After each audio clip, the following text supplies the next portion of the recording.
आहे, प्रत्येकाच्या घरात कैरी आणली जाते, तर त्याचे वेगवेगळे चटण्या लोणचे केले जातात। आज आपण वाफवलेला मेथांबा पाहणार आहोत। त्यासाठी जे कैऱ्या घेत आहोत मेथांबासाठी तासभर तर का होईना पाण्यामध्ये ठेवायचं, म्हणजे यामधला उष्णपणा निघून जातो। स्वच्छ धुवून पुसून त्यावरची साल काढून इथे मी मोठ्या फोडी चिरून घेतलेला आहे। त्यामध्ये चमचाभर मीठ टाकून ठेवलेलं आहे, झाकून ठेवलेलं आहे।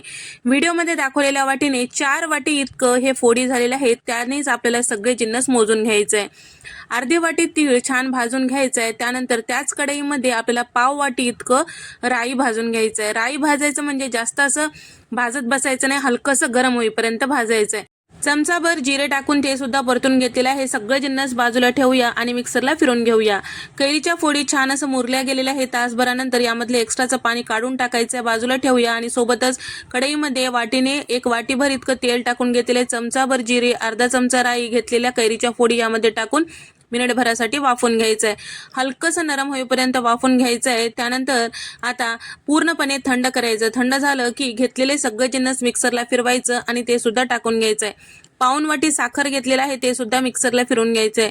सगळे जिन्नस थंड झालेल्या फोडीवर टाकून घ्यायचं आहे आणि सोबतच मिरची पावडर इथे मी साधारण अर्धी वाटी इतकं टाकून घेतलेले, कमी तिखट असलेलं आहे। तिखट असेल तर आणखीन कमी टाका।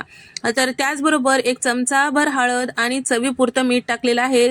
साईडला काढून ठेवलेलं जे पाणी होतं ते सुद्धा टाकायचं आहे। सगळं मिक्स केलेलं आहे। इथे मीठ कमी वाटत होतं, आणखीन 2 चमचे साखर सुद्धा कमी वाटत होतं, टाकून घेतलेलं आहे। आता हे सगळं छान व्यवस्थित मिक्स केलेलं आहे। तासभरानंतर तुम्ही बघू शकता मस्त तेल साईडला सुटलेलं आहे। इथे आपलं हे लोणचं तयार झालेलं आहे। तयार झालेलं लोणचं कोरड्या बरणीमध्ये भरून ठेवलं की वर्षभर टिकून राहतो आणि त्याचबरोबर हवेशीर ठिकाणी ठेवायचं। डिटेल रेसिपी चॅनलवर अवेलेबल आहे, तुम्ही जाऊन पाहू शकता।